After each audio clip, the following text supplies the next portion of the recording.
Hey folks, today we're covering Developer Diary 7 for EU5. This is going to cover diplomacy, but also a subsection on that as well, covering subjects, Casus Belli, Antagonism, international organizations, and the societal value that really affects this area of the game as well. As they say at the beginning here, the previous 6 Developer Diaries have been about the foundational core pillars of EU5, how your population works, exploring, religion, military, all these different areas they've already talked about in these more generalized developer diaries. I say generalized, there's a lot of information here, but all the things they talk about here have been covered in previous Tinto talks, Tinto flavors. But this is especially if you're coming to the game new, you've not followed the Tinto talks. This is your overview of how these systems work. And they're going to start here by saying diplomacy. This is the art of managing relationships between nations, usually your nation versus somebody else's nation. But you'll see that during this dev diary. But you can see in the first screenshot here, this is the HRE, where 312 states exist in a constant web of alliances, rivalries, a favorite place for a lot of people to play in. And the first thing they're going to talk about here is just the basics of diplomacy. And they're going to start here by talking about the diplomat system, because that has changed from EU4 and earlier EU titles. So in their previous titles, diplomacy relied on a fixed number of diplomats, each one capable of performing one action at a time. So you would have, say, 3 diplomats and only really have 3 things going on at a time. In EU5, that has changed, and they're going to explain that in the next bit of this dev diary. So in EU5, the system of diplomats has been reworked, as we were just saying. Diplomats now function as a form of diplomatic currency, representing how much diplomatic activity your nation could do at any specific time. You can see that in a screenshot that's coming up. You'll have, say, 5 diplomats, but you can actually split that up into different things. So you can have like 10 actual diplomatic activities going on, and it's more a pool of diplomacy that you gradually use and refill up. Every diplomatic action, whether it's forming an alliance, proposing a royal marriage, or declaring war, these will require sending a diplomat, while ongoing diplomatic actions such as improving relations, currying favors, or building a spy network will require a monthly diplomatic cost. So what does that mean? It means that you need at least 1 diplomat to initiate something. So initiate an alliance, go up and say, can I have a royal marriage, even start improving relations. But then once that's happened and your diplomat returns, the action of doing things like improving relations, currying favors, these ongoing actions, they then take a portion of your pool to keep being active. So ultimately you could have 10 improving relations things happening and then still send your diplomats off onto other things. So you really have those initiating actions and then the monthly costs for things that do carry on going afterwards. The maximum number of diplomats and the generation of new diplomats can be increased depending on country ranks, societal values, advances, diplomatic spending, and building the Royal Garden building in your capital. And they're going to show us a screenshot here. You can see the tooltip in the top right hand corner. Diplomats of Upper Bavaria, maximum of 4 at the moment, base value due to being a country, and then diplomatic spending is adding 3. So you could change that depending on how much you want to invest in this. And then the monthly change of 0.65. This again due to the base value of the country, diplomatic spending, and also being a great power is giving them a bonus here as well. This is in the HRE in 1337. Another key element of this system is diplomatic range, the measure of how far your diplomats can reach beyond your own borders. As the game progresses, your diplomatic range increases through advances, upgrading your country ranks, so duchy to kingdom, kingdom to empire, etc. This value determines the maximum physical distance your diplomats can carry to conduct diplomacy, calculated by the distance between your capital and the capital of the country you're trying to interact with. I think this is a good system. I know some people don't like this, but I think this is a good system. You're not sending diplomats from London to the capital of Japan or something when you can't really even see it on the map. Well, you could see it on the map, but you still can't travel to it. I think it does limit how far things can kind of get out of control at the beginning of the game, especially. Obviously, once you progress through the game, you will ultimately be able to do diplomacy with any country in the game, but at the beginning, it does kind of narrow it down a little bit, which I think makes a lot more sense. You're not getting these crazy alliances happening very early in the game. So in that early game, the diplomatic range is similar to what nations can see. For example, England at the start of the game can be able to diplomatically interact with the Golden Horde, Morocco, the Mamluks, or Georgia, but would not be able to diplomatically interact with Yemen. And in this screenshot they're going to show us now, you can see the Kingdom of England, what they can see of the world at this time in 1337. And as they were just saying, they can interact with the Golden Horde, Castile, Morocco, Hungary, Sweden, all these places, but they couldn't interact with Yemen, even though they could technically see them just because of how far away it is. It wouldn't make sense for them to be able to do that. I know historically they probably would be able to do it, but I think gameplay-wise it does make sense. So you can see some nations that you can't ultimately interact with until later on in the game. The next thing they're going to show us is one of these advances that can change this. You can see it on the screen now. Foreign envoys, diplomatic range plus 33%. This obviously expanding your range quite considerably. and that is going to be available in the Age of Renaissance. Once you've begun forging alliances, creating subjects, or joining international organizations, another vital mechanic comes into play: diplomatic capacity. Diplomatic capacity represents the extent of your nation's diplomatic commitments, determining how many formal relationships your state can actively maintain at one time. However, not all relationships are equal. Stronger allies and larger vassals can cost more in terms of diplomatic capacity used. An alliance with France will be much more costly than a similar alliance with the County of Ulm. Ulm getting called out there very badly, everyone's favourite meme nation. Obviously, the alliance with France is just a lot more useful, as they say here. You've got all their armies, all the interactions you can do with them. Ulm, sadly, as memeable as they are, not as useful. So this isn't like you have 5 slots for alliances and you can just use up those 5 and it's all the same cost. It does scale, as they say here. It brings in some interesting mechanics as you go through the game as well, where you might have a vassal, you can feed provinces into that vassal, but the problem is that vassal then gets larger and larger, uses up more of your diplomatic capacity, and then ultimately it might push you out being able to have alliances as well. So it isn't as easy as EU4. There's a lot more going on here, and it's going to be a lot more of a balancing act as to what you want to do and see how that affects your campaigns as you play through them. You can, of course, go over this limit. It isn't a hard cap, but this does affect the loyalty of your subjects, diplomatic reputation, crown power, and much, much more in the game. So it isn't a hard cap, as I just said. You can temporarily go over it. You can also boost your spending to kind of go above what you should have in theory, but it does get more and more expensive. So you will probably have to maybe cut loose a vassal, get rid of an alliance that you don't really need maybe. All these decisions you're going to have to make to keep under this cap where possible and help you in your diplomatic endeavors. Your diplomatic capacity increases with country rank advances, diplomatic spending, and building the embassy building in other nations' capitals. So a bunch of areas, as we've seen with all of these dev diaries, so many areas of the game interact with different features. So especially the advances system affects so many areas of the game. We saw it in the military last week. We've seen it in all the other features as well. And it is a major part of diplomacy as well. The next thing they're going to show us is a screenshot of the diplomatic capacity of England. You can see it's currently using 1.62 of its 6 diplomatic capacity. And in this tooltip, you can see those different costs they were talking about. Aquitaine, quite a lot of land they have.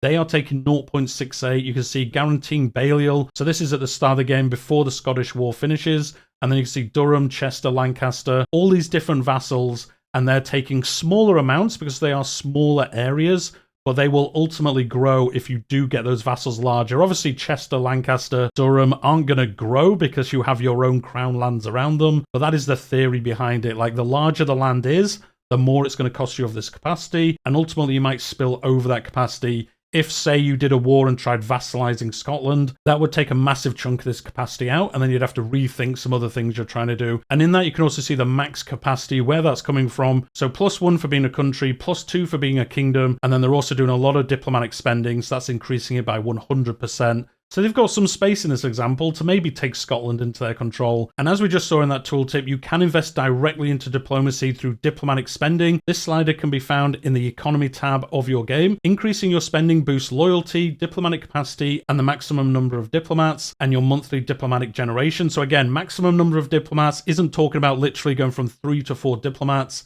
It's just like how big that pool is, really, like the diplomatic capacity that you have. How much you spend on this depends on your strategy, however. Sometimes saving ducats for war or building is wiser, while in other times, heavily investing in diplomacy can secure alliances and maintain subjects. Diplomatic reputation returns in EU5. It was a system in EU4, now closely tied to the trust mechanic between nations. Your country's diplomatic reputation represents how highly regarded it is in international relations. It affects how nations view you in terms of reliability, so really like how much they trust you to do things that you're supposed to do. Like, have you broken a lot of alliances, for example? They won't then trust you to actually keep your alliance with them. So that can really affect things. If you're not a very trustworthy nation, people aren't going to actually do things for you, or you can get things out of them, as they're going to talk about shortly. This reliability is represented through the trust between two nations. Trust measures how confident one nation is in seeing you acting honorably, whether it's maintaining alliances, honoring treaties, or keeping promises. And then, as I said, you can kind of convert that trust into maybe asking them for money, maybe asking them to do other things for you as well. Diplomatic reputation is a flat country modifier, increased through advances, laws, government reforms, and national values. Meanwhile, trust is a value that varies between country and country, starting at a base level depending on your diplomatic reputation, and then impacted through the actions of you through your campaign. You can also increase trust with a nation by professing trust to them, heavily increasing the trust between your two nations at the cost of diplomatic reputation. Increasing trust will greatly impact a nation's chance of accepting alliance, royal marriages, and diplomatic subjugation. And you can see in the next screenshot a government reform, diplomatic traditions, which really leans into this. So diplomatic reputation +3, diplomatic capacity +1, monthly progress towards conciliatory 0.10. So diplomatic capacity, very important for certain nations in the game. It is less important if you're just a large country, you don't care about vassals, maybe you don't really care about alliances that much, you won't really need to worry about it too much. But if you think of something like France in this game that has a lot of vassals, a lot of nations that are linked to it, and then also looking for important alliances as well, or maybe even England with Wales, Ireland that they're trying to push into, they've got Durham, Lancaster, as they talked about earlier, all these lands they need to keep under their diplomatic control. That diplomatic capacity is very important to them, because if they lose that through any means, it really starts causing trouble for them. Maybe they'll have to release some vassals and have less alliances. Maybe they get kind of like cornered by other nations because they can't have those alliances to help them. And then you as another nation could take advantage of that. So it's very important to think about. You can kind of ignore it, like I say, depending on which nation you're playing as. But most of you are going to want to get some of that so you can get more alliances, more vassals, and more interactions with other nations. The next screenshot they're going to show us is the diplomatic hegemon. This is for the country with the highest diplomatic reputation in the game. There are 5 hegemonies, if I remember correctly, and this again is the diplomatic one. You can see the bonuses that it gives you. In this example, it is France. Improve relations plus 30% better. Influence country, yes. Diplomatic cause, yes as well. And then you can see the great powers by size of diplomatic reputation, and you can see France is the top one by a little bit of a way, actually. And then all the different countries of the world, not the ones you've seen. This is literally all the countries in the game are affected by this. And the best one in this example becomes the diplomatic hegemon. There is a military one, for example. The one with the biggest army, I believe, will also get that as well. So there are different hegemonies. They have covered those in earlier dev diaries. So we won't cover all the other ones here, but this is the diplomatic version of it. And this will give you new diplomatic actions, influence country interactions, as we just saw, and allows you to simultaneously improve relations and trust over time. So it is a very cool thing to get. It isn't like game breaking. You're seen as like the most trustworthy, the best kind of diplomatic country in the game, and it does give you other benefits as well. So maybe if you're playing tall or something, this could be pretty cool because you could get a lot of interactions with people and see how that plays out for you. So throughout your campaigns, you might find yourself in need of money, looking to improve cultural opinion, or in need of population from another realm to join yours, or you might even be looking to isolate an ally from your rivals. All these diplomatic maneuvers rely on favors. As I was saying earlier, you build up these favors and then kind of cash them in for rewards. You can curry favors with these other nations with the rate of accumulation depending on your cultural influence compared to their cultural tradition. That is why the cultural side of the game is important to other areas of the game as well. As we've seen with everything, and I've already talked about it in this video, all the systems in EU5 kind of intermingle together and do affect other things. However, you need to use these favors wisely. Every favor you spend grants the nation's favors for you in return. If they later call in these favors and you refuse, your trust with them will take a major hit. So you've got to decide, if you're playing as Scotland and you build up all these favors with France, maybe helping them in the 100 Years' War, all these different things you can help them with, you can then go to them and say, hey, can I have some money? You seem to have a lot of money. I could use 200 gold, and then they give you it. That then gives them the favors that you had almost, and then they can cash them in for other things in the future. Maybe they can force you to break an alliance. So it's really thinking like, do I want to get into that kind of symbiotic relationship with another nation, or will it ultimately cause me problems in the future? Obviously, you can break alliances, kind of get rid of these favors if you do wish to do so, but it's more and more harder to do that. Then your reputation starts taking a hit. So it is thinking about this long term. Again, you can kind of laissez-faire do it. I'm not going to call in favors, and it won't really affect you too much. But I think to get the best out of your country, you're going to be thinking about this on top of everything else you're thinking of as well. A lot to keep you busy in this game, as you will see through this dev diary. Favors between two nations are mutually capped, meaning that the total they can owe or that you can owe to them is capped at a maximum. Overusing favors can therefore prevent you from gaining more until a balance shifts, so you can't just keep asking for favors, keep using them, and then that just kind of infinitely happens. It is capped, so ultimately they will have to get some back from you before you can then ask for more favors back from them. So really just preventing abuse by one side of this relationship. In the next screenshot they're going to show us here, this is the Jarldom of Greenland. As always with these dev diaries, showing us different areas of the world here. In this example, they're going to show us invite settlers. This is one of the things you can spend favors on. You can see in the UI that kind of hand with the heart in it. That is something that costs favors for you to do. and this will invite settlers from Norway to come and live in our country. So they will then emigrate to your country. Maybe you have industry that you don't have enough population for. You can do this. They'll then travel to you, and then you can put them to use. Yes, then you will have different cultures in your realm, maybe even different religions as well. So you will have to deal with that in the future, but it's probably not going to be a massive factor. You probably need those population more than you need anything else. So you might want to do this. And it only costs 5 favors, which really isn't too bad. That one's pretty good. I think asking for money is 25 favors, but it is ridiculously powerful later on. I think I once asked for France for like 2,500 gold, and they said yes, which is kind of crazy. But anyway, in the next screenshot they're going to show us here is Archduchy of Austria. And in this example, you can ask them for election support. So you can build up these favors and then ask them to help you in the election for the emperor, which is obviously a very powerful thing you can do. This one costs 50 favors by the looks of it. So that is expensive, but obviously if you become the emperor, it's probably worth spending those favors on that. But obviously then you're giving them 50 favors on you, so then they could call you in for something in the future. Next, they're going to talk about royal marriages. So royal marriages are no longer just a diplomatic action in EU5 that do not cost diplomatic capacity. Instead, they represent a direct union between characters of 2 royal families. Forming a royal marriage will strengthen trust and relations between nations, but it also carries the potential for dynastic claims on your lands. Over time, these ties can evolve into personal unions under a union international organization, where one crown inherits control of the other nation. They're going to go into more information about this later on in the dev diary when they cover international organizations. And then the last thing really in this section is talking about rivals. Countries can declare their hostility towards other countries by declaring them rivals. If you've played the previous EU titles, you know how this system works. Countries that are declared rivals unlock additional hostile actions against them, like the ability to intervene in their wars, or the ability to have humiliation war fabrication against them, which allows you to heavily reduce your rival's prestige and increase yours in its place. Now, I will say the intervene in war system, that is actually pretty powerful early on, where getting Casus Belli can be quite hard. If you are, as Scotland, rivaled against England, which why wouldn't you be, when they go to war with France, you can then intervene in that war and say, hey, France, I'll help you in that, if you aren't allied with France at that point, and then you can join the war on France's side and then get some benefits from them, obviously if France win. But this system can be very powerful, especially early on in the game, to join ongoing wars on one of the sides and then take a reward out of it. Now, obviously, you aren't in charge of the war, so in that example, you would have to trust that France would win the war and then give you something out of it. Now, at worst, you'll probably get at least a cut of the gold they get from England, but if they are feeling particularly nice, maybe you could siege down Lancaster, Durham, the north of England, and then they might give you that in the war, or at worst, they might release them as vassals, and then you could try grab them quickly. So there are really, as we keep going through on this dev diary, so many ways different systems interact with each other, and another example of that here. But getting back to rivals, choosing a rival also comes with a huge negative opinion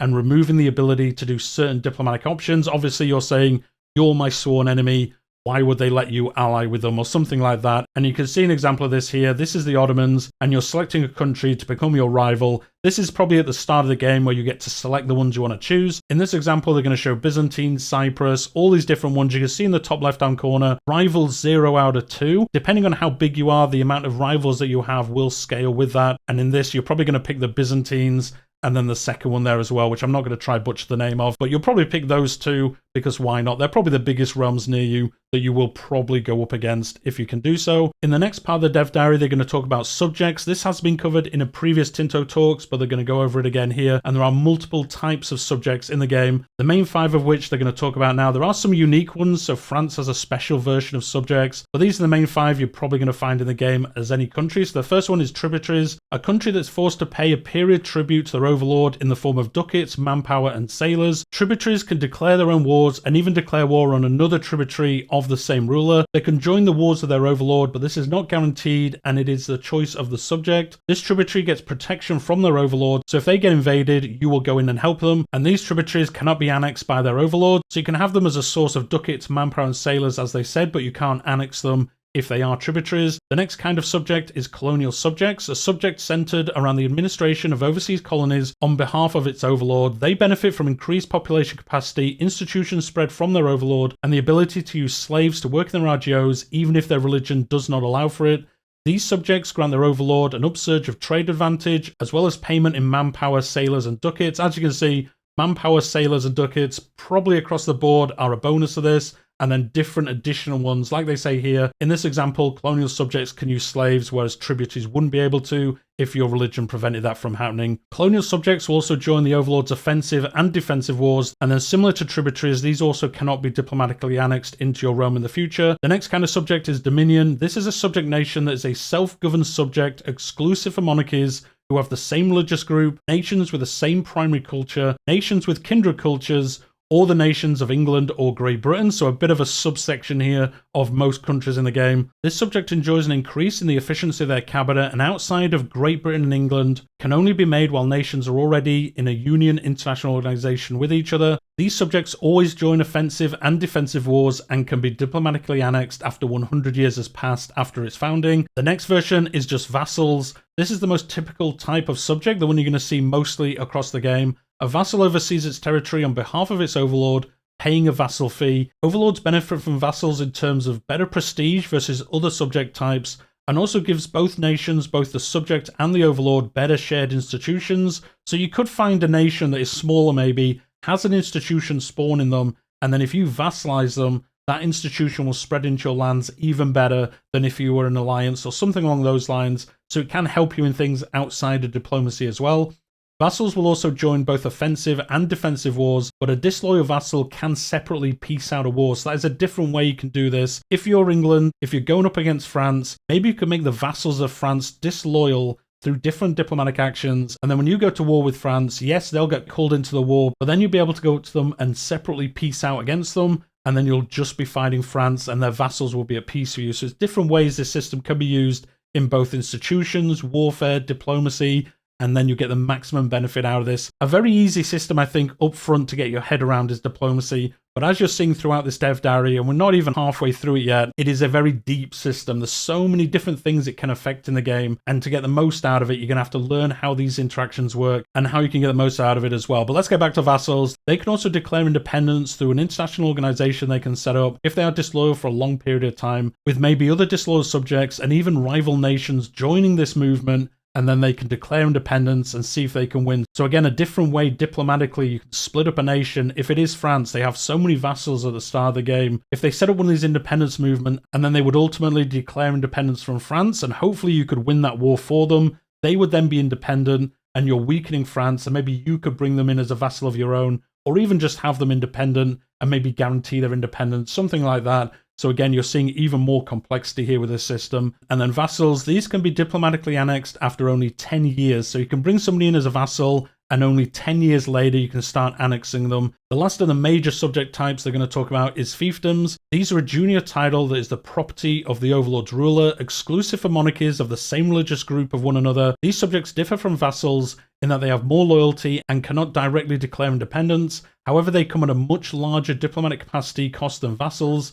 Fiefdoms can be diplomatically annexed again after only 10 years, so the same as vassals, but they are slightly different to vassals as well. The fact that they have a larger diplomatic capacity, you might want to do this now and then. I think we saw in the earlier example, Aquitaine was a fiefdom of England, but you're not going to be able to do that for every nation you want to vassalize or have as a subject, really. So once you have these subjects, how do you interact with them? Well, you can see on the screen now, this is the Manage Subjects interaction screen, which you will find in the Diplomatic tab, allowing you to see all your subjects' loyalty, opinion, and liberty desire, and allowing you to choose their military stance, which is normal, aggressive, supportive, passive, and defensive. So you can direct them to do different things when you go to war. You can have them on defensive, where they'll just defend the lands of your realm. Aggressive, obviously, they'll go into other countries that you're attacking. Supportive, they'll probably just shuttle between your armies, trying to help you where they can. Passive, they just sit back and don't really do anything. Normal, they just do whatever they would have done anyway. And you can set that per vassal. So if you maybe have a larger vassal that has a large army, again, if you're England, you would have Aquitaine with a pretty sizable army. You could set that to aggressive. Maybe they'll push into the south of France, take some land for you, and that's going to help you in that warfare. But you can tune it per one. And as you can see in this screenshot, you can see all that information, as I said, the loyalty, how much gold they have, their manpower, and all these different things. It's going to help you kind of interact with them. You can see in this example, vassal, fiefdom. You can even see that special French one, a panage. That's their special version of a vassal, and that gives them different bonuses for that vassal versus a standard vassalization of a realm. And then as I was saying through that, there are some special subjects for different realms in the game, and they can be the Indian Samanta, the French appanage, and the Middle Kingdom to size subjects. That's only 3 of them. There are other ones you'll see when playing EU5. Obviously, if you're playing as France, you'll probably use that special type as much as you can. Each of these have their own abilities, bonuses, and setbacks as well. And you can see an example of that in the next screenshot. You can see the second kind of brown bar there with 125. These are all the subjects of this realm. And you can see this in the relations UI. You can see the diplomatic reputation, the top right-hand side, plus 6.8. That's pretty good. Diplomatic capacity, 6 out of 12. And then you can see manage subjects, create subjects. That's where if you have land, you can kind of split it off as a vassal maybe. Maybe it's more useful to you to have it that way. If you take land that ultimately is going to be hard for you to control, especially early game, you can create a vassal out of your lands, and that might be more beneficial to you than trying to hold the land yourself. And then you can see that second brown bar there. That is the list of subjects that this realm has. You can see in this example, they have over 125. This is obviously in China. They have those special to size subjects, standard vassals, and autonomous tributaries. And this is where you'll see this. When you go to any country, you can see the subjects they have, what kind they are, and then also you can interact with them as well. You could click into this, then you would interact with that realm. There are some things that you can't do if they are a subject, but you can interact with them in some ways, get your opinion up of them, all those kind of things as well. Every subject has a subject loyalty towards their overlord ranging from 0 to 100. Once it is below 50, the subject will become a disloyal subject. Disloyal subjects will not aid in wars. Now that doesn't mean they won't join the war, it means they will join the war,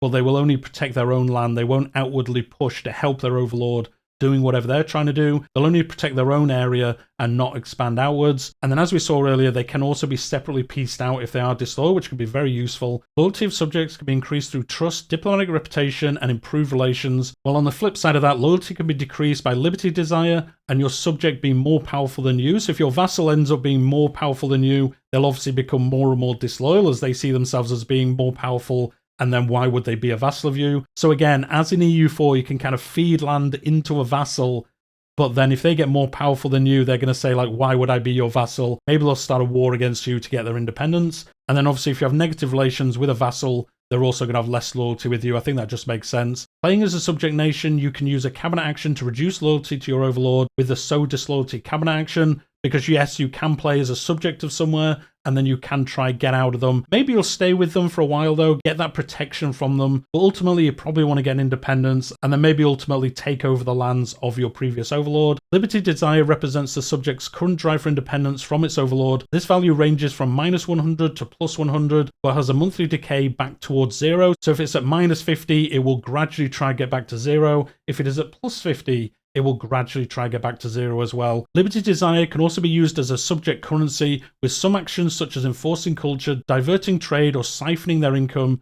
costing liberty desire. So kind of like how we saw favors, you can trade this in for actions, but it does cost liberty desire to do so. So you can try get them to move their trade towards helping you, but they're not going to like that. Their liberty desire is going to increase, and that can cause you problems in the future. You can see an example of this here, siphon income. This will have the following effects. Your vassal will lose 88 gold. They will gain 20 liberty desire, but you'll gain nearly 90 gold. So, you know, if you're desperately for money, receive some money from your subject, but they're going to get more liberty desire. They're going to have less money. So you're probably not going to be spamming this out. If you have a bunch of vassals, yes, it's easy money, but it's going to cause you problems in the long term. And then as we saw earlier, you can integrate a vassal into your realm, so it officially becomes part of your realm. Different subjects will need more time to begin the integration progress, but all subjects will require at least 190 opinion to start this process, and then also keep it above 125 until the process is completed. I think if it goes below that, it just pauses it until you can get it back over 125 in that system. Annexing a subject will also cost you 0.10 diplomats monthly, and the speed in which they will be integrated depends on how many cities, towns, and rural settlements they have, with citizen towns costing more diplomatic annexation versus those rural locations. This process can also be increased further by having the same primary culture as your vassal, having a higher cultural influence than your vassal's cultural tradition, being much larger than your subject, and also advances can affect this as well. So there are some advances, especially as you get later in the game, that just speed this system up as a whole. And next they're going to show an example of this. This is in 1782, and trying to integrate a subject with 14 million population and 41 cities, and you can probably just make it out. So this is 1782, as I just said.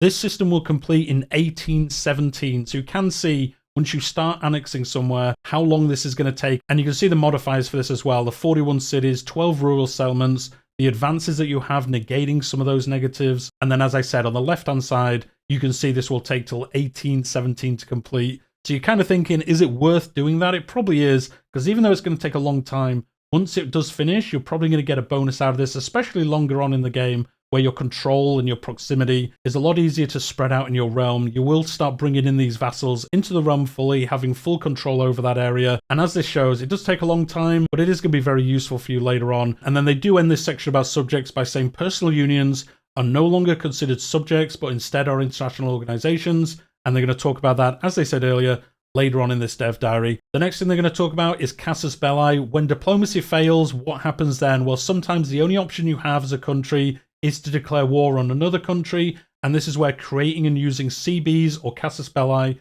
come into play. You've probably heard this. If you are new to the game, people saying like no CB wars, Casus Belli wars, all these kind of things. CBs are basically you making up a reason to be allowed to attack another country. You can do no CB wars, no Casus Belli wars, but they are very, very expensive. A lot of stability, a lot of antagonism, which they're going to talk about after this section, and you're not going to be wanting to do those a lot, especially early on in the game. But you can use your spy networks, as they say here, to create certain CBs. Now, early on in the game, these aren't going to be massive conquest CBs. You're not going to be able to expand crazily out from your realm. Now, some countries like the Ottomans, for example, they get special CBs through their events, through their content, through their flavorful additions to the game. But if you're just playing a standard country, it's going to be very hard to expand early on in the game. I think it makes it a lot more realistic. As you expand through the game, you do get these CBs that allow you to conquer massive swathes of Europe or something. Or if you're playing in India, conquering all of India, pushing up into China, all these different areas, it's a lot easier to do that later game. You get CBs, you get different advances, these things that help you with that.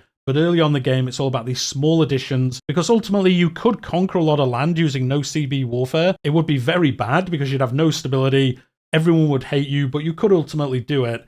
But then the problem is, it's very hard to spread your proximity and control. So those lands you've conquered, they would be almost useless to you. You wouldn't get manpower out of it, you wouldn't get gold out of it. You would technically have it as your realm, but it wouldn't be useful. It isn't good use of your money and manpower to do that early game. Now, you could conquer them, release them as vassals, and then you would get money out of them. That is a way you could play it. But as they say here, early on in the game, it isn't really just about expanding your realm as quick as you can. That is a difference from EU4. You'll have to see if you enjoy this version of it, and then how that's balanced in the future, depending on how people enjoy it or not. But let's get back to Casus Belli. So for the most part, your parliament will have to be used to create a conquest CB through the prepare for war action at the cost of 50% parliamentary support. So that's quite hard to do. You're going to have to give some concessions to the different estates to get them over 50%. So then you can do this, because if it's less than 50%, then your resolution will fail and you won't get it. In fact, you'll lose 7 stability as well. So you're going to have to choose this option and then get your support high enough through concessions to those estates. So it's a balancing act, as everything in this game. Do you want to give away those things to try get this, as you can see in the next screenshot, dubious claim on a province CB? So this is where Parliament will just go, yeah, we should attack this country. Let's do it. And then you can get on with the warfare as well. So not something you're going to be using a lot. You can only call Parliament every 5 years anyway. But this is a way you can generally get hold of a CB a little bit easier than if you do the spy network, create CB method through that system. You can do it through your parliament as well. And you can see that on this screenshot. The next screenshot they're going to show us is what I was saying about the Ottomans. They have special CBs. In this example, through a situation, the rise of the Turks, and you can press claims. Anatolia is under threat by outside powers. The remnants of once great empires that ruled these lands vie for power. It is up to us to unite them under our banner. And this grants a claim against a province in Anatolia or the Balkans. And as you can see, very expensive to do. But you can see this is a way to press a button, get a claim, and then you can push that claim through warfare. Besides conquest, other CBs can be made by using the spy network, as they already talked about. These CBs range from disrupting trade, humiliating a rival, declaring war against an excommunicated ruler, or dealing with piracy. Each CB comes with a war goal and bonuses to war score based on objectives, depending on what kind of CB you've declared. That can be winning naval or land battles, or some other things as well, like taking sieges and things. In the Age of Revolutions in 1737, the Imperialism CB is unlocked. This allows you to create wars of conquest using a spy network. This CB varies from a normal conquest CB in that it reduces war score costs, allowing you to take huge swathes of land in a single peace deal. So as I was saying earlier, early on in the game, it is harder to take huge areas of land, but as you progress through the game, these different unlocks happen, these different CBs become available, and then as I've just said, you can take massive sections of countries using these special CBs. You can see a list of these here. Create Casus Belli, Imperialism Casus Belli. This will give us this version of it and start creating that using your spy network. I think it's 20 of your spy network is required for a CB, but that might vary as you progress through the game. But you can see all the different ones here: exploration, imperialism, all these different areas you're going to take through imperialism, nationalist, and again the areas you're going to try claim through that as well. But as they said, the war score is lower, so you could take more land in those peace deals. So you could take massive sections of their realm, not just the area that you've declared the war for. And then, as I said earlier, there are these no CB wars you've probably heard about from EU4. And outside of being in the HRE or the Tatar Yoke or some international organizations, you can declare these wars. These come at a high stability and antagonism cost. They're going to talk about antagonism in the next part of this dev diary. No CB wars use the show superiority war score, and this relies on you winning battles to gain more war score. So it's less about taking land, it's more about fighting the other army. You're showing your superiority over their army with your army. And then to end this section, what CBs you use will shape your peace deals and how you generate war score. So remember to choose wisely. Again, if you do a no CB war, your army better be very good because you've got to fight them a lot of times. Whereas some of the other CBs, it's more about sieging somewhere or something, where maybe you could have a smaller army, maybe get around their army tactically, gain some land, and then peace out of it quickly. So you've got to make sure you do the right kind of CB and take time to select it when you're trying to plan your warfare. The next thing they're going to talk about in the dev diary is antagonism. This is a rework of the aggressive expansion system from EU4. They've talked about this in a previous dev diary, but they're going to give us a quick overview of it here. So after you complete your first war of conquest, you may notice a value called antagonism. Antagonism is how negatively other nations view you in your campaign. Countries with high antagonism towards you are going to be less inclined to engage in diplomacy with your nation and may even act against your interests or join wars against you that other people have declared. Unlike aggressive expansion in EU4, antagonism is not just a value caused by aggressive actions such as taking land in warfare. Any nation can have a base level of antagonism against you based on different societal values, government types, religion, culture, and even language. So this is how I think the game will dynamically play differently in each of your campaigns. Yes, there's going to be similar things that happen, but as you can see from antagonism, this is based on societal values which can change in every campaign that you do. Yes, some nations are going to be more predisposed to doing certain societal values, but you can see like all these different areas of the game, culture, religion, government type, this affects antagonism towards other nations. And I think this will more organically cause alliances to shift in the game. As they say, versus EU4, which was just, hey, you took too much land in that war, so now we don't like you as much. You can see here how it can dynamically change. If you change your government type, your religion, your culture, different realms around you are going to have this antagonism system affect them, so that will shift naturally the alliances, the friendships that you have, and maybe you'll get new alliances with people you were previous enemies with because you're more aligned with them as you progress through the game. So again, another system that they've looked at for EU4 and said, hey, this could be better. Let's rework this. Let's see how this works with all these different systems and how that's going to play out in game. You can see an example of this here. This is in 1337. The Byzantines start with some antagonism with the Ottomans, and you can see that on the screen here. The Byzantine antagonism towards the Ottomans is 18.01, and this is due to foreign culture group, different religion, same government type -1, so you know, they've got that in common with each other, and then differing societal values with the Ottomans. It's early game, so it's probably roughly the same, I guess, in this example. But if you've got an inward realm, they've got an outwards realm, or all these different societal values they've covered in a previous dev diary, that will make natural enemies, or I guess more natural friction between two countries. These are going to shift during your campaigns, and even if you play as the same country, maybe you'll have different alliances in different games. You're not always going to play the game the same way as you would do in previous EU titles. And then outside of how this system just naturally works, there are some actions you can take which will cause large spikes of antagonism in a location, which will affect the countries near it in varying degrees, depending on how much they care about that specific location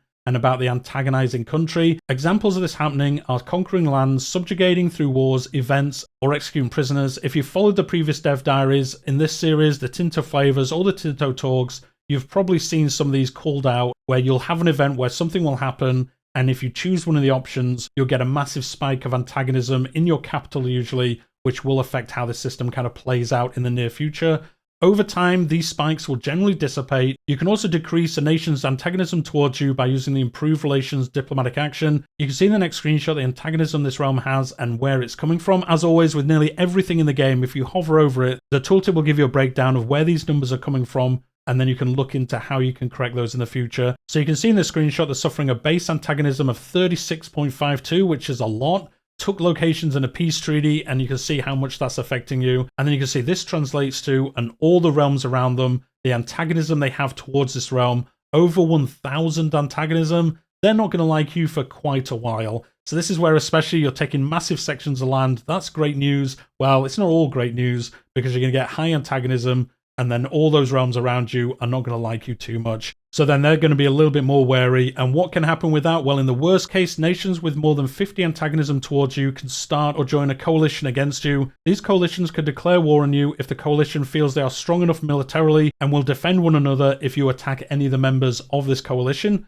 You can see an example of this here. The coalition against Hungary. Land comparison, they're roughly about the same. Naval comparison, the navy is much stronger. That's probably because it's Hungary, and one of the members of this probably has a coastline, so they do have a navy, and Hungary probably not having a navy at this point. And you can see 23 members, so they could ultimately attack them. Probably not in this example, but it does mean if Hungary attack any of these nations, all of them will declare war on Hungary. So it's like a temporary alliance that springs up. If you've played EU4, you know how this works. It's really to stop nations expanding crazily big at the beginning. Obviously, very famous examples of this is Napoleonic France. They had all these coalitions against them. Yes, we've had first coalition. What about second, third, fourth, fifth? Did it get up to sixth coalition? Maybe it did. I can't remember off the top of my head. Maybe it was the fifth coalition that beat them. Anyway, all these realms around France, maybe they were historically enemies, said, do you know what? We probably need to control France, so let's ally together and let's try beat them. And then ultimately, of course, they did do so, and that is kind of how it plays out in game as well. The next thing they're going to talk about is a new system for EU5, and that is international organizations. You'll probably hear these being called IO in this dev diary and other dev diaries as well. And there are multiple types of international organizations in the game, varying from size from 2 nations to over 500 nations, with some in the start of the game being the HRE and the Japanese shogunate, while other ones will form as you play the game, such as Crusades, the Guelphs versus Ghibellines, coalitions, and much, much more. So even things like the Catholic Church are an IO in the game. It's just this system they use to bring together different countries, and then they can have flavorful content kind of painted over that system. This is the background system for a bunch of different things. As you've just seen, the HRE, the Japanese shogunate, coalitions, crusades, all different areas of the game that you wouldn't think are naturally linked together, and there are currently over 30 different types of IOs in EU5, and they are going to show us here the Japanese shogunate. Look how cool that looks. This has 146 members at the start of EU5. Obviously, as you play through it, as you watch Japan in the game, if you're not playing as them, you will see this change, and then ultimately what happens in the future for them. So some of these aren't going to last forever. Some of them will last the duration of the game. Maybe the HRE will stick around eternally. Maybe it won't. We'll see if some historical figures have something to say about that. Some of these IOs will have laws that impact all the members or gameplay rules, such as the HRE's internal rule of no CB wars that shape the organization as a whole. That one's a very good one, I think. Stops the members within the HRE fighting each other constantly and ultimately just taking it all over. I think it's a way for the game to make sure the HRE kind of sticks around for at least a while, so you can't just go in there as a country, take over it all. What a good time. You can't do no CB wars. So that does slow down the internal consolidation of the HRE in the early part of the game anyway. IOs for the most part will have a leading nation. This nation has the authority to start the process of enacting laws or kicking out members. However, there are many cases where the leader of an international organization will need to have either approval or other members voting through a system or an IO value to do actions within the IO, or some will even have both of those. So what does all that mean? It means sometimes you could do whatever you want if you're the leader of one of these. Sometimes there might be a voting system, or sometimes there might be some other systems that affect it. Or in some extreme examples, you might have all 3 of those systems in the same IO. Again, it's like the building block of all these different areas of the game, so there is a lot of variation between them. International organization values differ from organization to organization, sometimes representing the authority of the leader, such as the HRE. In other organizations, like the religious sect IO, the value represents the influence of the IO itself. So this number, although shared between all these different IOs, can mean different things in different ones. They're going to show an example here. This is the HRE, obviously. A constant leader of the HRE with high imperial authority can eventually unite it all together using the HRE IO law system. And you can see that in that screenshot. Select policy to vote for. In this example, they're trying to pass this policy. They need 5 prestige, 5 legitimacy, and then also they need the other requirements for this as well. So then you can vote on this. Hopefully, if you have enough power, you can pass it. And then you can see the benefits that this provides you as well. So that is pretty cool. You can destroy the HRE if you wish to do so. Very hard to do so, I would think, especially from internally, but I'm sure you'll see that in some campaigns. The next one they're going to show us is the Ilkhanate IO, and this starts with no leader, giving the opportunity for a nation to rise up and take the leader role in this IO. So a cool system. Depending on where you're playing here, different realms will take this over, and that will affect how this IO plays out, depending on who's ruling it and what they want to do in their campaigns. And then, as I said earlier, they are now going to talk about personal unions and IOs. So this is how this is going to work. When a single ruler, a single royal family, or a marriage union governs between multiple nations, those nations form a union IO. This UI is a shared political structure led by a single ruler or royal family or a marriage union that holds the crowns. While unions primarily act as a defensive alliance, they can also cooperate in offensive wars if members approve such actions through the union law voting system. Each law within the Union IO must pass by majority vote among its members. These laws can shape the union's nature from its foundation to the pivotal question of unification, where the senior partner may begin integrating the junior members of this union. In the case of a tie in a union vote, the vote of the superior member passes. Unification requires a 50-year-old union and follows a similar process to integrating subjects. Unification requires a 50-year-old union, so you can't get this very quickly and then unify somebody into your realm and, good times are ahead.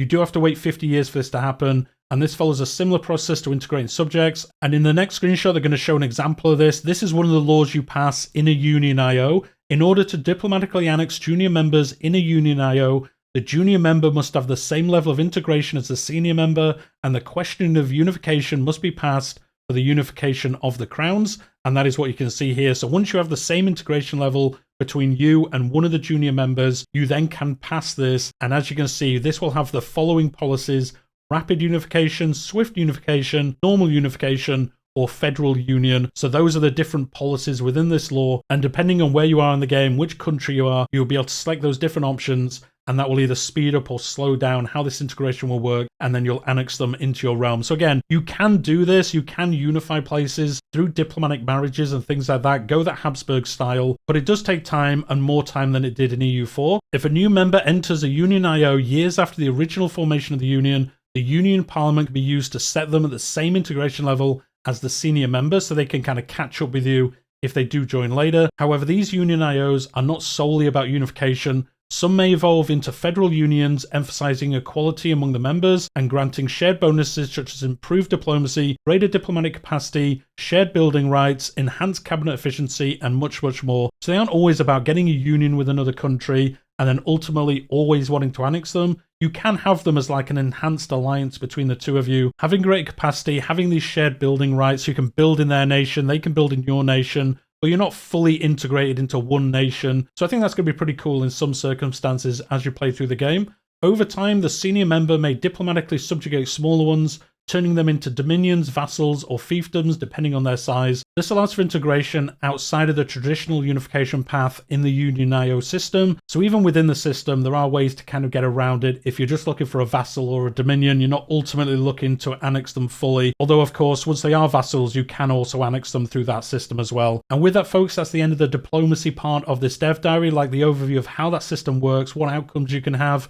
warfare, diplomatic, all these different areas of the game. The last part of the dev diary is going to be around societal values, belligerent versus conciliatory values, and how that affects all these different areas we've talked about in this dev diary. So on one end of the spectrum, being a belligerent nation will reduce antagonism received, decrease war score costs, increase the speed of your spy networks, and increase CB generation speed, but at the cost of diplomatic reputation. So you're being seen as a very aggressive nation. That helps you in warfare, but it also restricts you in the diplomatic side of it. So you might find yourself isolated. Can you survive on your own? If you can do, it makes further expansion easier for you. But then obviously if you expand too quick, ultimately you're going to get these coalitions and things against you. On the other side of this spectrum is conciliatory. This will increase cabinet efficiency, boost the loyalty of subjects, and your diplomatic reputation at the cost of antagonism gains and longer CB generation speed. So again, the opposite of the first one. You're seen as a very peaceful nation, a trustworthy nation. You get other bonuses, loyalty of subjects. They see you as being like a good guy, I guess, whatever. Obviously the opposite of belligerent, where you're always trying to attack people. And then this system, as we've seen with other things in this dev diary, and as I always say, with everything else they've talked about previously, I feel like this game is much more what you do is what you become in the game.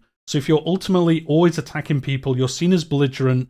Even if you try settle down and stop doing that, maybe you want to take a bunch of land, then become a trading nation, or maybe just go into colonialism or something like that. Well, it isn't as easy as just pressing a button and saying, hey, I don't attack people anymore. Don't worry about it, guys. You will be along the societal value, and then you've got to drag it the other way very slowly. It isn't a quick system trying to reverse course in this. So it is something you'll have to keep in mind. Okay, well, I want to play very peacefully at the beginning. Well, I'm going to attack people later on. Well, you'll have the increased CB generation speed. You'll have the antagonism gains you'll get because people see you as peaceful. and then you've changed your mind. So that is something you'll have to gradually move the other way. Again, you can kind of ignore it if you want to, but the effects of it are much, much worse if you are doing things against the societal value that your country is outwardly showing to other nations in the game. So again, like how everything works here, I think just makes the game play out so much more naturally, and is the actions you take affect everything in the game as well, which I love in games. Some of you might not like. Let me know what you think in the comments down below, but I like that. I like playing a game where what you do actually affects the game, and you can't just switch between two things very quickly, and other nations don't really react to it and just suddenly see you as some kind of different nation than what you've been playing so far. I love this system, and you'll see more and more through these dev diaries, especially if you're new to the game, how this interacts with all the systems and how this will play out for your game. And as they're going to cover in the next paragraph, really, you might find in some campaigns, ignoring the opinion of others and expanding through conquest suits your ambitions the best. In others, however, the power of diplomacy, forging alliances, subjugating nations through negotiation rather than warfare may prove a wiser path to greatness, and that's even playing as the same country. I know I talked about this earlier on, and I've talked about it probably in all the dev diaries, but I really want to bring it up again. One of the things that made me not enjoy EU4 as much was that if you played as England, for example, there was really like the right way to play England, following the mission trees. You do those. Yes, you could ignore the mission trees, but like, why would you? The bonuses were so good in it. You're always going to try do them, at least some of them anyway. In EU5, it's much, much more about you could play the same country 10 times, and you could play the same country 10 different ways. Using these societal values especially, you can shape your nation into what you want to do. For example, again with England, you could have Wales, Ireland as vassals, or you could do it where you integrate them into your realm. Maybe then you attack France, have that as a vassal, have the different parts of France as vassals, or ultimately integrate them into your realm, or even make a personal union between the two, some kind of unholy alliance between England and France in a personal union, and then you don't integrate that union, but you have those shared bonuses of opinion, of diplomatic capacity, of building buildings in each other's lands, and then you have that as like a federalized realm for the rest of the game as well. So again, all these different ways, and this is something that I really like in this game, all these different ways that different systems work together, or even against each other in some ways, to help you or hinder you, depending on what you've done. What you do in EU5 is what you become, and I love that. But to finish this dev diary off, they're going to show us the two societal values they just talked about, Belligerent and Conciliatory. This is if you have it maxed out to full. These numbers scale with how far along this bar you are. So this is Belligerent first. Casus Belli creation speed plus 33%, as in it's quicker for you to do it, not that it's slower. Antagonism received for taking land, breaking truces, and declaring a no CB war. That is -50, -20, and -30 respectively. War score cost is -10%, so it's easier for you to piece things out. And then diplomatic reputation -5. That doesn't sound like a big number, but that is a lot of reputation to lose. That's going to make alliances, royal marriages, almost impossible for you to do outside of probably your own vassals or something like that. You're not going to be able to make these alliances. Other nations are going to make coalitions against you, all these things. And then the last one, spy network construction, plus 10%. That's just going to run that bit faster, which means you can make more Casus Belli, have more like so dissent options. All the different options spy networks give you, you get there 10% faster, which is pretty good. And then obviously the other side of that is conciliatory. Efficiency of your cabinet plus 10%, loyalty of subjects plus 10, Casus Belli creation speed -33%, so that means it is slower by 33%, and then antagonism for taking land, breaking truce, declaring no CB wars, 30, 20, and 30% worse respectively, but then diplomatic reputation plus 5 if you have this maxed out, which means you're going to get a lot easier alliances, a lot better marriages, and then maybe you can get more personal unions. And as they said before, play the game out that little bit differently. Maybe you can diplomatically or peacefully take over places without having to do warfare, which is a different way to play the game. Most of you probably just going to go full warfare, full map painting, but some of us, maybe we don't like that as much. Maybe we want to play a slower game, do more diplomacy, maybe do trading, maybe do colonization, and then just have some friends around us so we don't have to worry about warfare quite as much. But with that, folks, that's the end of the dev diary this week. I have kept you for a very long time, but there's a lot for us to talk about. These developer diaries are much more of a broad look at these systems. If you want more of a breakdown of each of the things they've talked about here, they have been covered in previous Tinto flavors, Tinto talks. So do go back and watch those on the channel if you haven't already. As always, there'll be a link to this in the description down below, and then you can see all the previous dev diaries on their website as well. But as they end with here, diplomacy in EU5 is far more than a series of actions. It's a living system of relationships, trust, and influence that shapes the fate of your empires. Whether you rule through strength of arms or through the subtle art of negotiation, every choice you make will ripple across the world stage. Will your nation rise through conquest or through compromise and alliances? The balance between war and words is yours to command. What a great way to finish this dev diary. And I believe this is the last developer diary before the launch of the game, so what a great way to finish it. It kind of covers everything I've said during this dev diary, so let me know what you think about it in the comments down below. We've covered diplomacy, subjects, Casus Belli, antagonism, international organizations. Let me know what you think about all of those. I do love the changes here. I do like moving away from aggressive expansion, making antagonism a lot more natural feeling in the game. And really, as I've said all the way through this, so I won't labour the point too much here, just how these all interact with each other and how your realm is who you are and what you do affects the game. You are seen as what you have done throughout your campaign. Yes, you can change that, but it does take time. You can't just switch it immediately and become a different kind of realm. But anyway, we'll leave it there for today. Let me know what you think about it. Hit the like button if you've enjoyed it. Subscribe to the channel if you haven't already. If you've made it this far into the dev diary, this must be at least an hour long, this video. You must be subscribed already. If you haven't, do please hit the subscribe button. You'll see all my future content building up to the launch of this. I also cover Crusader Kings 3 as well, and their launch is coming very soon as well. But we'll leave it there for today, and I'll see you all next time.